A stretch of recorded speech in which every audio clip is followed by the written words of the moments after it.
আপনি শত চেষ্টা করেও সেই সব মানুষকে বদলাতে পারবেন না যারা নিজেদের দোষ দেখতে পায় না।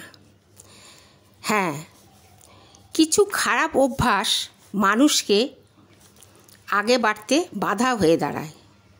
মিস্টেকস ইওর লাইফ, সেটাই হচ্ছে ডিজাস্টার লাইফ। অসুবিধা বা সমস্যা যখন সামনে আসে তখন মনে হয় কেউ এসে যদি পাশে দাঁড়িয়ে সাহায্য করে তাহলে খুব ভালো হয়, কিন্তু এসব চিন্তা কিন্তু একদমই করা উচিত নয়। যেভাবে আমাকে কেউ সাহায্য করবে, যেভাবে মনে মনে যে আমাকে কেউ সাহায্য করবে, আপনি শুধু তার অপেক্ষাতেই থেকে যাবেন, কিন্তু সাহায্যের হাত সে কোনো দিনও বাড়িয়ে দেবে না। সামান্য একটা উদাহরণ দিচ্ছি। কোভিড-19 দেখেছেন তো কত লোক চাকরি হারিয়েছে, হতাশ হয়ে জীবন শেষ করে দিয়েছে। কিন্তু আবার কিছু মানুষও আছে যারা অন্য কাজ করে কিভাবে নিজেকে মুশকিল আসান করা যায় এবং জীবনকে আবার সে ফিরিয়ে এনেছে, জীবনকে শেষ হতে দেয়নি। কেউ পাশে এসে দাঁড়াবে, সাহায্য করবে এই বিশ্বাস না করে নিজেকে সাহায্য করে নিজের বুদ্ধি খাটিয়ে সমস্যা থেকে বেরোন। এইভাবে বহু মানুষের উদাহরণ কিন্তু আছে যারা হারিয়ে যেতে যেতে গিয়েও নিজেকে হারতে দেয়নি। আপনার নৌকো আপনি বেয়ে নিয়ে যাবেন গভীর জলের মধ্যে দিয়ে, ভয় পেলে চলবে কি? দেখুন, কেউ আছে হার মানাকে ভয় পায়, সেই মানুষগুলোই হেরে যায় যারা হারতে ভয় পায়। আজ দেখেছেন কত ধনী মানুষ, তাদের প্রত্যেকের সফলতার পিছনে কিন্তু চরম ডিজাস্টার, যা তাদের ঘুরে দাঁড়াতে ইন্ধন জুগিয়েছে। তাই হেরে যাবার কথা ভেবে পিছে হটবেন না, কারণ হেরে যাওয়া হলো সবচেয়ে জরুরি শিক্ষা যা জিততে সাহায্য করে। আরও একটা কারণ বলবো, কোনো মানুষ আগে থেকেই হার মেনে নেয় যে আমার দ্বারা আর কিছু হবে না। কেউ জন্মাবার সাথে সাথেই কিন্তু সফলতা পায় না, সফলতা কিনতেও পাওয়া যায় না। সারা দুনিয়ার মানুষ যতই কিছু ভাবুক, আপনি যদি ভেবে নেন যে আপনার দ্বারা কিচ্ছু হবে না, তাহলে সেটা কিন্তু আপনার জীবনের চরম ডিজাস্টার।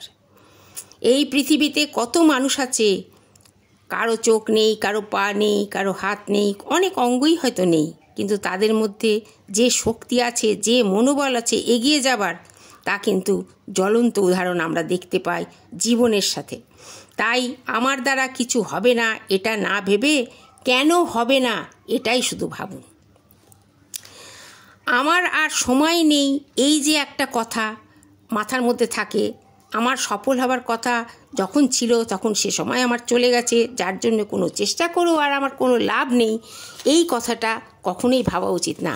সারা দুনিয়া বিশ্বাস করলেও, সারা দুনিয়ার লোক যদি আপনাকে বিশ্বাস করে যে আপনি পারবেন না, কিন্তু আপনি নিজের উপর বিশ্বাস রাখবেন। বিশ্বাস রাখতে হবে। আর একটা জিনিস মাথায় রাখতে হবে, আপনার লক্ষ্য কিন্তু কোনো সংগ্রামের থেকেই বড় নয়। তাই অন্যজনের মধ্যে কি সফলতা বা কি গুণ আছে তা না দেখে নিজের মধ্যে কোন গুণগুলো আছে যা দিয়ে আপনি এগিয়ে যেতে পারবেন সেটাই খুঁজুন। দেখুন, জীবনে বিপর্যয় আসবেই, বিপর্যয় ছাড়া কোনো মানুষের জীবনই নেই। তাই বিপর্যয়কে ভয় পেয়ে যারা লুকিয়ে পড়ে, আত্মগোপন করে, চুপচাপ থাকে, হেরে যাওয়ার মানসিকতা নিয়ে ভয় পায়, তাদের কিন্তু আর খুঁজে পাওয়া যায় না। তাই সেই মনোভাব না রেখে এগিয়ে যাওয়ার চেষ্টা করবেন। ডিজাস্টার লাইফ সকলের জীবনে, যারা বড় ধনী তাদেরও জীবনে, গরিব মানুষের জীবনে প্রতি মুহূর্তে। তবু দেখেন গরিব মানুষদের মুখে কত হাসি, তারা কিন্তু বিপর্যয়কে কোনো বিপর্যয়ের মধ্যেই মনে করে না, কারণ জন্ম থেকে তারা বিপর্যয় নিয়ে লড়ছে, তাই তাদের বিপর্যয় কিচ্ছু করতে পারে না। তাই গরিবদের যে মনোভাব, প্রত্যেকের কিন্তু সেই মনোভাবটা হওয়া দরকার। আর আত্মবিশ্বাসের জোরে আপনার সমস্ত অভ্যাসগুলোকে তাড়িয়ে দিয়ে তা আপনার জীবনে নতুন করে এমন আনন্দ, এমন খুশি, এমন কিছু জিনিস নিজের মধ্যে আনুন যা আপনাকে কখনোই ভয় পাওয়াতে পারবে না। আমার ভিডিওটা স্কিপ না করে সম্পূর্ণ দেখবেন, আমাকে সাবস্ক্রাইব করবেন। ধন্যবাদ।